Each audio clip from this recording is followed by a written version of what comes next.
හොඳයි මම පH වක්‍ර 2022 2023 ප්‍රශ්න මීට කලින් වීඩියෝ එකක් දාලා තියෙනවා. මම දැන් කතා කරන්න යන්නේ 2024 22 23 සහ 25 ප්‍රශ්න pH වක්‍රාපය කතා කරා.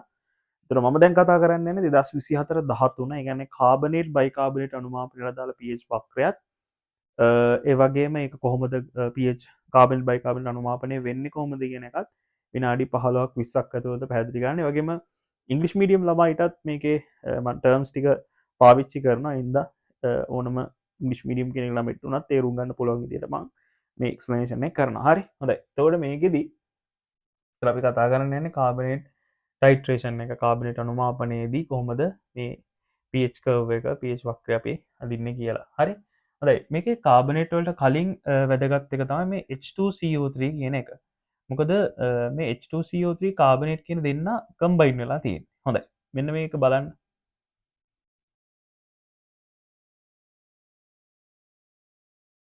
මම මේ ලියන එකෙන් ඔයාලම තේරුම් ගන්න බලන්න මොනවා හරි සම්බන්ධයක්. හරිද? ඒතර මේක රිසෝස් බුක් එකේ තියෙන එකක්. මේ සම්බන්ධය පොඩ්ඩක් බලන්න.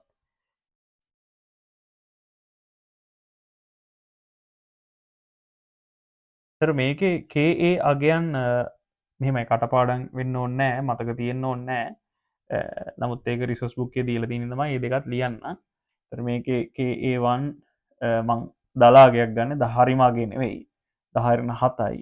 KA2 මං 10/11ක් කියලා ගන්න.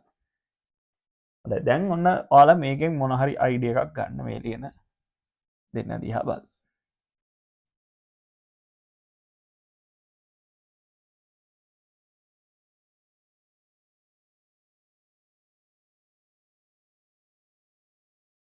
ළමයි මතක තියන්න කාබනේට් කියන එක බේසික් හරිද භාෂ්මිකයි. කාබනේට් බේසික් සොලියුෂන් එකක් භාෂ්මික ද්‍රාවණයක් හරිද? ඒ වගේම මේ බයිකාබනේට් කියන එකත් භාෂ්මිකයි හරිද? ඒ වගේ පැති දෙකක් තියෙනවා. ඔයගොල්ලෝ දන්න ඇති කන්ජුගේට් ඇසිඩ් කන්ජුගේට් බේස් සංයුග්මක අම්ල සංයුග්මක භෂ්ම කතාවක් තියෙනවා. ඉතින් මේ දෙපැත්ත තමයි මේ ලියලා තියෙන්නේ. ඒතර ඔයාලට පේන ඇති මේ KA1 KA2 ඒ වගේම මෙන්න මේකට මම දානවා KB1 KB2 කියලා. හොඳයි. ඔයාලා යම් වෙලාවක් බලලා මම මෙහෙම කරන්න. මම KW සමානයි KA KB කියන එකත් ලියන්න. ඔයාලට විනාඩියක් දෙන්න. ඔයාලා මෙන්න මේ දෙකේ හිතන්න බලන්න මොන හරි දෙයක්.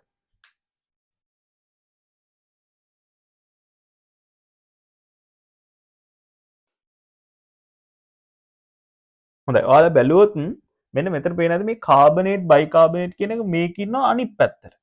ඒ වගේම H3O+ OH- විදියට. ඉතින් ඔයගොල්ලෝ අර Ka ප්‍රකාශනය ලියලා Kb ප්‍රකාශනය ලියලා ওই දෙක ගුණ කරොත් ඒ කියන්නේ මේකේ Kb1 උයි Ka2 උයි ගුණ කරොත් Kw වලට සමානයි. ඒ කියන්නේ Kw සමාන කරන්න පුළුවන් Kb1 වාරයක් Ka2 වලට. පැහැදිලිද? මේක එතන මෙහෙමයි. අපි යන්නේ මෙන්න මෙයාගේ අනුමාපනයට. හරිද? එතකොට අපිට KB යගේ ඕන. ඒතර KB යගේ සමහරලාට අපිට දීලා නැහැ. දීලා නැති වුණොත් මේ විදිහට හොයාගෙන එන්න ඕන. සමහරලාට KB දීලා තියෙන්න පුළුවන්. දීලා තිබ්බොත් ප්‍රශ්නයක් නැහැ. ඒකයි මෙතනින් පටන් ගත්තේ. හරිද? හොඳයි. ඒතර KB1 හොයාගන්න පුළුවන්. අපිට KB1 ඕන වෙනවා. හරිද? KW අපි සෙසංශක 25 නේ ගන්නේ. 10/14 බෙදීම Ka2 වෙනවා 10/11. ළමයි මම මේ අරන් තියෙන්නේ දලාගයක් හරිද? ඒ කියන්නේ හරිමගේ නෙවෙයි. 10/3ක් වෙනවා. ඊට පස්සේ KW සමාන කරන්න පුළුවන් අනිත් එක තමයි හොඳට බලවුවොත් ඔයාලා බලන්න බයිකාබනේට් මෙතන ඉන්නවා H2CO3 මේ පැත්තේ ඉන්නවා. ඒතර මේකේ Ka1 ප්‍රකාශනය ලියලා අරයාගේ Kb2 ප්‍රකාශනය ලියලා කියන්නේ මෙයාගේ එක්ස්ප්‍රෙෂන් එකයි මෙයාගේ එක්ස්ප්‍රෙෂන් එකයි ලියලා දෙන්න මල්ටිප්ලයි කරොත් අපිට පේනවා Kw කියන එක ඉක්වල් වෙනවා Ka1 වලටයි Kb2 වලයි තියෙන මල්ටිප්ලිකේෂන් එකට. එහෙනම් Kb2 ඉක්වල් වෙනවා 10/14 බෙදෙන්න ඕන කීයද 10/7. එතකොට 10/7ක් එනවා. හොඳයි ඔන්න දැන් අපි KB1 KB2 හොයලා ඉවරයි. හරිනේ. හොඳයි. දැන් අපිට තියෙන්නේ අනුමාපනයට යන්න. එතකොට අපි KB1 K2 හෙව්වේ KA1 KA2 ඇසුරෙන්. හැබැයි අපේ අනුමාපනයට මේ KA1 කියන අගයත් ඕනේ කියන එක ඔළුවේ තියාගන්න. හරි. හොඳයි. අපි ඉස්සරහට යන්න. එහෙනම් මම මෙහෙම පැත්තකින් ලියාගෙන ඉන්නම්. KB1 අපිට ආවේ කීයද? බලන්න 10/3ක් ඇවිත් තියෙනවා. KB2 මෙතන ආවා 10/7ක් ඒ වගේම මට K1 ඕන වෙනවා පස්සේ සමන් 10/7ක් කියලා ලියාගන්න. හොඳේ මට ඔය අගයන් තුන මගේ වැඩේට ඕන කාබනේට අනුමාපනයට ඕන. හොඳයි දැන් මම මේක මකලා දාන්නම්. හරි දැන් ඔයාලට මතක ඇති මම මතක නැත්තම් අනිවාර්යෙන් කලින් වීඩියෝ එකක් බලන්න සහ ඔයාලගේ නෝට්ස් බලන්න. ඉතින් මේවත් එක්ක pH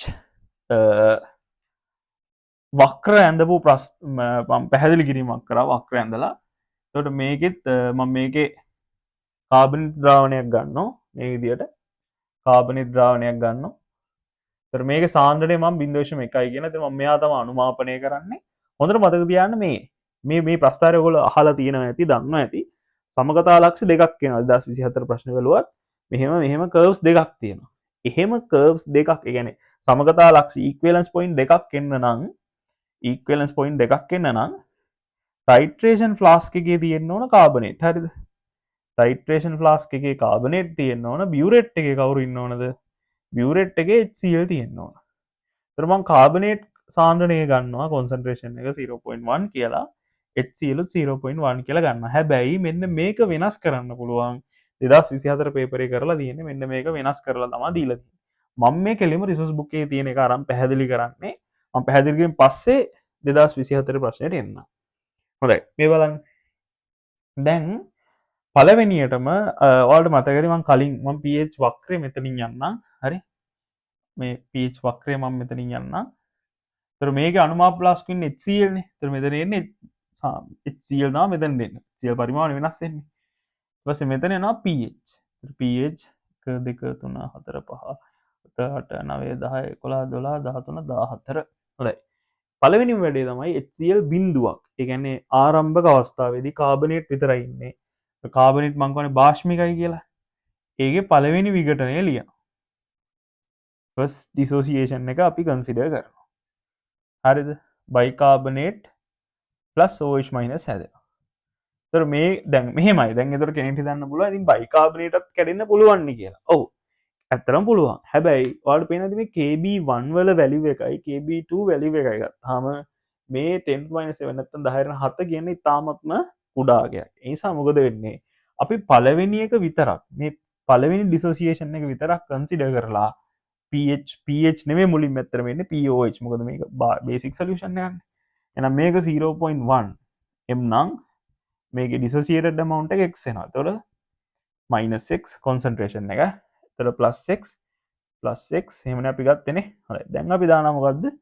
KB1 කියන එකට. එතකොට x වර්ගය 0.1 මෙන්න මේක අපි නෙග්ලික්ට් කරනවා නොසලකා හරිනවා x කියන concentration එක. ඊට පස්සේ අපි x squared equal කරනවා KB1 කියන්නේ කීයද?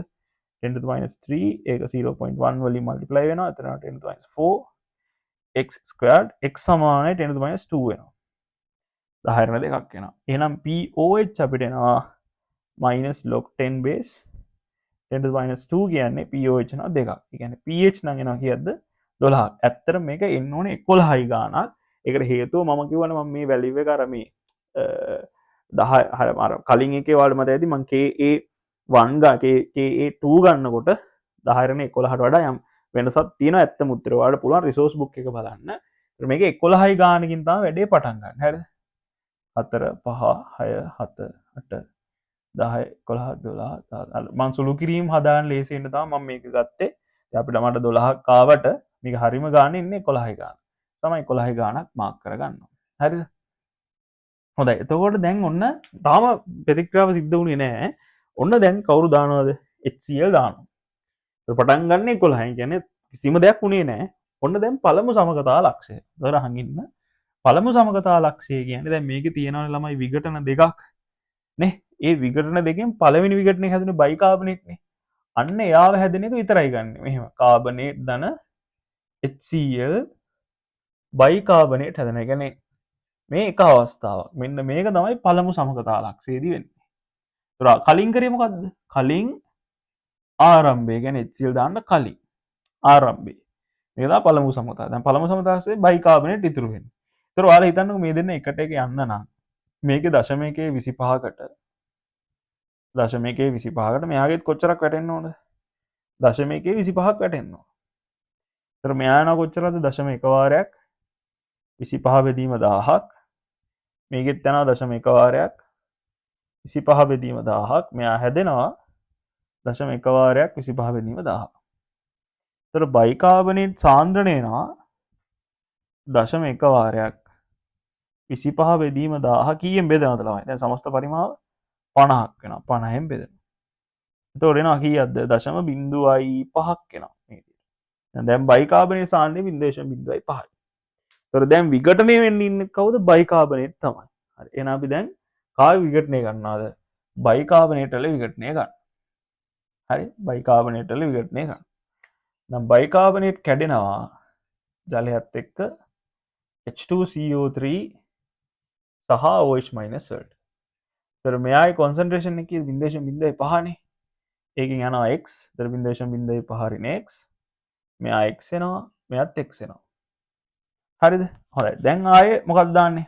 දැන් මට කියන්න මේක දිහා බැලුවාම පේනවා මේකට ගැලපෙන්නේ K උඩ ලියුව සමීකරණ බලන්න.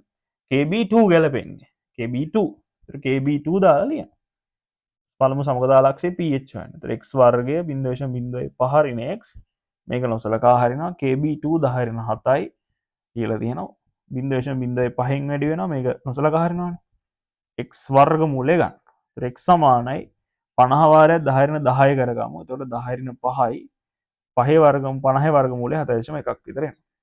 මේකෙත් ළමයි කෙලින්ම pH නෙවෙයි ඉන්නේ pOH භාෂ්මිකයිනේ. රින log 10 පාදේ 7.1 වාරයක් 10 රින 5 කියන්නේ මම ආසන්න වශයෙන් 4.4ක් 3ක් වගේ ගන්නම් 4.4ක් විතර. එහෙනම් pH එනවා බැලුවොත් 9.6ක්. ඇයි 14න් අඩු වෙන්න ඕන කොච්චරක්ද? 4.4ක්. ඒ කියන්නේ 9.6ක් වගේ. අන්න එහෙනම් පළමු සමගතාලක්ෂයේ pH එන ඔන්න 9.6ක්. අපි පළමු සමගතාලක්ෂයේ සැලකුවේ කාගේ විඝටනයෙන්ද? බයිකාබනේට් වල විඝටනය. එහෙනම් මෙතන pH අගය 9.6ක්. එතන පරිමාව කීයද ඝන සෙන්ටිමීටර් 25ක් වෙනවා. එහෙනම් ප්‍රස්ථාරය මේ විදිහට මෙතනින් හැරෙනවා. හරිද? හොඳයි. ඊළඟට දැන් H2CO3 හැදෙන කතාව තමයි ඊළඟ. ඇයි දැන් බයිකාබනේට් ඊළඟට දැන් ඉතුරු වෙලා තියෙන බයිකාබනේට්නේ. මේ කැඩිච්ච ප්‍රමාණය අපි නොසලකා හරිනවා. හරි. බයිකාබනේට් HCl එක ප්‍රතික්‍රියා වෙනවා. මුලින්ම කාබනේට් බයිකාබනේට් වුණා. ඊට බයිකාබනේට් H2CO3 වෙනවා. ඒක තමයි දෙවෙනි සමගතාලක්ෂය. කාබනේට් බයිකාබනේට් වෙනවා. මම අන්තිමේට ප්‍රතික්‍රියා දෙක නැවත ලියලා පෙන්නන්නම්. බයිකාබනේට් බයිකාබනේට් H2CO3 වෙන එක තමයි දෙවන සමගතාලක්ෂය. ඔන්න එහෙනම් මම දෙවන සමගතාලක්ෂයට යන්නේ. දෙවන සමගතාලක්ෂයේ සිදුවීම තමයි බයිකාබනේට් HCl එක H2CO3 හැදෙනවා. ඒ වගේම Cl- එනවා. H2CO3 වල විඝටනය ගත්තොත් එයා ජලීය මාධ්‍යයේදී මේ විදිහට H3O+ ධන බයිකාබනේට් හැදෙනවා. හරිද? ඔය විදිහට H3O+ ධන බයිකාබනේට් හැදෙනවා. ඒකෙත් ළමයි විඝටන දෙකක් තියෙනවා. හැබැයි විඝටන දෙකම ගන්නෙ නැහැ. හරි. ඔක්කොටම කලින් මෙන්න මෙයාගේ මවුල ගාන අරන්. හරි. ඔයාලා බලන්න උඩ හෙව්ව මෙන්න මෙයාගේ මවුල ගාන 0.25 බෙදීම 1000යි. සාන්ද්‍රණය නෙවෙයි මවුල ගාන. සාන්ද්‍රණය 0.05න්නේ. මේ සමස්ත පරිමාව 50යි. ආයෙ වැඩි කරලා ගත්තත් මේ ගානමයි එන්නේ. ඒතර ඔයා හිතන්නකෝ HCl දාන්නේ 0.1නේ. ඒතර 0.1 කීයක් වැටෙන්න ඕනද? එකට එක යන්න 25ක් වැටෙන්න ඕනේ. එකට එක යන්න 25ක් වැටෙන්න ඕනේ. ඒතර මෙයා 0.1 25 බෙදීම 1000ක් යද්දී මෙයත් යනවා 0.1 25 බෙදීම 1000. ඒතර මෙයා හැදෙනවා 0.1 25 බෙදීම 1000. හරිද? එතකොට දැන් H2CO3 සාන්ද්‍රණය අපි ගත්තොත් සමස්ත පරිමාව 20 දැන් කලින් සමස්ත පරිමාව 50ක් වෙලා තිබ්බා. තව 25ක් වටන කියන්නේ 75ක් වෙනවා. එහෙනම් 0.1 වාරයක් 25 බෙදීම 1000 බෙදෙන්න ඕන කොච්චරක්ද? 75 බෙදීම 1000යි. ඒතර මේකට මේක කැපුණා. මෙතන 1යි මෙතන 3යි 0.03යි 3යි එනවා. දැන් ඔන්න H2CO3 සාන්ද්‍රණය අපි හොවා. දැන් ඊළඟ සමගතාලක්ෂ ඉතුරු වෙන්නේ H2CO3. අන්න ඒක ඔළුවේ තියෙනවා. පළවෙනි සමගතාලක්ෂ ඉතුරු වෙන්නේ බයිකාබනේට්. ඊළඟ එකේ H2CO3. හරි. දැන් H2CO3 වල විඝටනය ගන්න ඕනේ. මොකද දැන් මාධ්‍ය pH හොයන්න බෑ. H2CO3 කියන්නේ දුබල දිබාෂ්මික අම්ලයක්. ඒකෙත් විඝටන දෙකක් තියෙනවා. හැබැයි ළමයි අපි සලකන්නේ පළමු විඝටනය විතරයි. ඇයි ඒ? ඔයාලට මතකද මේකේ Ka1 Ka2 ලිව්වම ඒ ලියද්දී දැන් මම Ka1 නම් ලියලා දිනා මතකද කලින් ලිව්වා Ka2 10 රින 11ක් වෙනවා. ඒතර ඔයාලට පේනද මේක ඉතාලම කුඩායි Ka2. ඒ නිසා මොකද වෙන්නේ දෙවෙනි විකටනේ නොසලකා හරිනවා. එහෙනම් දැන් මෙයාගේ සාන්ද්‍රණය 0.03යිනේ. ඒකෙන් ආයෙත් x කැඩෙනවා, මෙයා x හැදෙනවා, මෙයා x හැදෙනවා. එහෙනම් 0.3 ඍණ x x කියලා එනවා. දැන් අපි දාන්න යන්නේ කීයද? ka1 වලට දාන්න යන්නේ. ka1 සමානයි x වර්ගයේ බෙදීම 0.03 ඍණ x. මෙයා නොසලකා හරිනවා. ka1 කීයද ළමයි? 10 ඍණ 7යි. x වර්ගය 3.3 වාරයක් 10 ඍණ 2යි. මේක මෙහෙට ගෙනහිල්ලා වර්ගමූලය ගන්න තියෙන්නේ 33 වාරයක් 10 ඍණ 10 වර්ගමූලය සමාන x. ඒතර x සමානයි 5.7ක් විතර ඉන්නේ. 10 ඍණ 5ක් වෙනවා. ඒක ආසන්න වශයෙන් මේක කෙලිම pH වලට යන්න පුළුවන්. H2O+ නෙන්නේ. එහෙනම් pH සමානයි ඍණ log 10 පාදයේ 5.7 වාරයක් 10 ඍණ 5 කියන්නේ pH එකේ 4 දශම ගාණක් එනවා. ඔන්න දෙවන සමකතා ලක්ෂය එන්නේ pH 4 ගාණක් එනවා. මෙන්න දෙවන සමකතා ලක්ෂය එනවා. ඔය විදිහට. ඒතර පළමු සමකතා ලක්ෂය 9 දශම ගාණකදී දෙවන සමකතා ලක්ෂය 4 දශම ගාණකදී එනවා. ඔන්න ඔය විදිහට අපිට pH වක්‍රය එනවා. එතනදී පරිමාව ළමයි තව 25ක් වැටෙන්න ඕනේ. කියන්නේ ඝන සෙන්ටිමීටර් 50ක් වෙන. ඒතර පළවෙනි එකේ 25යි මේකේ 50යි. හැබැයි මෙහෙම වෙන්නේ මේ දෙන්නගේ සාන්න 0.1 වෙන හින්දා. ඔන්න ඕක තමයි 2024 පේපර් එකේ වෙනස් කරන්නේ. 2024 පේපර් එකේ මේ කාබනේට් සාන්නය 0.1 නෙවෙයි 0.5 කරනවා. එතකොට ඔයාලා හිතන්නකෝ මෙහෙම. දැන් මෙයාගේ 0.5 වෙච්ච ගමන් මෙයාගේ ඕන වෙන්නේ පාවිච්චි වෙන දැන් පාවිච්චි පරිමාණයෙන් භාගයක් නේ. මොකද සාන්ද්‍රය භාගයක් කරලානේ. එහෙනම් පළමු සමකතා ලක්ෂය එන්නේ 2024 ගානේ 12.5 දී සහ දෙවන සමකතා ලක්ෂය එන්නේ ඝන සෙන්ටිමීටර් 25. ඔන්න ඕක විතරයි වෙනස. ඉතින් මේ ප්‍රස්ථාරය බැලුවාම බලන්න 2024 පේපරේ බලන්න මේකේ ගත්ත ගමන් පළවෙනි ප්‍රස්ථාරය අයින් කරන්න පුළුවන්. මොකද සමකතා ලක්ෂ දෙකක් එන්න බෑ. හතරවෙනි ප්‍රස්ථාරය පස්වෙනි ප්‍රස්ථාරයත් අයින් කරන්න පුළුවන්. ඇයි ඒ? 4යි 5යි හොඳට බැලුවොත් ඔයාලට පේනවා ප්‍රස්ථාරය පල්ලෙහැම පටන් ගෙන තියෙන. එහෙම වෙන්න බෑනේ. මොකද අණුමා ප්ලාස්ටික් කියන්නේ කාබනේට්නේ. ඒතර කාබනේට් කියන්නේ දුබල භාෂ්මයක් නම් උඩින් පටන් ගන්න. 25 50 වෙන්න බෑ. මොකද සාන්ද්‍රණ සමාන නැහැ. ඉතින් සාන්ද්‍රණ 0.1 ගුණා නම් දෙවෙනි උත්තරේ ගන්න තිබ්බා. ඉතින් හරි ලේසි ප්‍රශ්නයක්. ඉතින් සමගතා ලක්ෂ දෙක හොයන්න පුළුවන්. ඉතින් ඕක තමයි 2024 13 වෙනි MCQ එකේ පිළිතුර සමගින් කාබනේට් අනුමාපනය බයිකාබනේට් එකේ කතාව නේ. මම ඊළඟට තව කතාවක් මේකේ කියන්නම්. ඒ තව අහන්න පුළුවන් දේවල් කතා කරන්න එපා. මේකේ අහන්න පුළුවන් ආයේ දර්ශක. ළමයි මේකේ දර්ශක ගත්තොත් ඔයාලට පේනවා ඇති මේ උඩ මේ සමකතා ලක්ෂය මේ පළමු සමකතා ලක්ෂය හඳුන ගන්න අපිට උඩදී වැඩ කරන කෙනෙක් ඕන වෙනවා. ඒ තමයි ෆිනොප්තලින්. ෆිනොප්තලින් දාන්න පුළුවන්. පහළදී වර්ණය වෙනස් වෙන අය තමයි මෙතිල් ඔරෙන්ජ් මෙතිල් රෙඩ් වගේ එක. විශේෂයෙන්ම රිසෝස් බුක් එකේ මෙන්ෂන් කරලා දිනවා මෙතිල් ඔරෙන්ජ්. මෙතිල් ඔරෙන්ජ් පාවිච්චි කරන්න පුළුවන්. ඒ කියන්නේ මෙහෙම දෙයක්. පළමු සමකතා ලක්ෂය පමණක් හඳුනා ගැනීම සඳහා අපිට ෆිනොප්තලින් පාවිච්චි කරන්න පුළුවන්. ෆිනොප්තලින් ආන්සර් කරාට පස්සේ දෙවන සමකතා ලක්ෂය හඳුනා ගැනීම සඳහා මෙතිල් ඔරෙන්ජ් භාවිතා කරන්න පුළුවන්. හැබැයි මෙතිල් තැන්නක කාබනේට් ද්‍රවණයට කෙලින්ම මෙතිල් ඔරෙන්ජ් දාලා තිබ්බොත් අපිට පළවෙනි සමකතා ලක්ෂය පේන්නේ නැහැ. හොඳයි. ප්‍රතික්‍රියා සම්පූර්ණයෙන් වෙනව නෑ. මොකද එයා ආන්සර් එක දෙන්නේ 15 දෙන්නේ. හොඳට තේරුම් ගන්න සමකතා ලක්ෂ දෙක හඳුනා ගැනීම සඳහා දර්ශක දෙකම පාවිච්චි කරන්න වෙනවා. අපිට එක ෆිනොප්තලින් විතරක් දාලා තිබ්බොත් පළමු සමකතා ලක්ෂයෙන් පස්සේ අපි වැඩේ නවත්තනවා නේ. වර්ණය වෙනස් වෙද්දී අපි ටැප් එක වහනවානේ. අපි දර්ශකේ පාවිච්චි කරන්නේ වර්ණය වෙනස් වීම හඳුනා ගැනීම සඳහානේ. ඒතර ෆිනොප්තලින් මෙතන පාස් කරපුවාම වර්ණය වෙනස් වෙනවා. ඒතර ටැප් එක වහනවා. ඒතර පළමු සමකතා ලක්ෂයෙන් විතරයි අපිට අඳුර ගන්න පුළුවන්. හැබැයි මෙතිල් ඔරෙන්ජ් දැම්මොත් එහෙනම් මොකද වෙන්නේ අපිට දෙවන සමකතා ලක්ෂය ඊට පස්සේ අඳුර ගන්න පුළුවන්. හැබැයි මෙතිල් ඔරෙන්ජ් විතරක් දාලා තිබ්බත් අරයා පළමු සමකතාවේ පාස් කරගෙන එනවා. අපිට පේන්නේ නැහැ වර්ණ වෙනසක්. දෙවන සමකතා ලක්ෂය තමයි අපිට වර්ණ වෙනස පේන්නේ. අන්න ඒ වගේ ඔයාලගේ ලොජිකලි ඔයාලට හිතන්න පුළුවන් වෙනවා. ඉතින් ඕක තමයි කාබනේට් අනුමාපනය. ඉතින් කාබනේට් අනුමාපනයේ pH වක්‍රය. ඉතින් ඔය ස්ට්‍රින් තමයි MCQ එකක් ආවොත් එනවනම් එන්න තියෙන්නේ.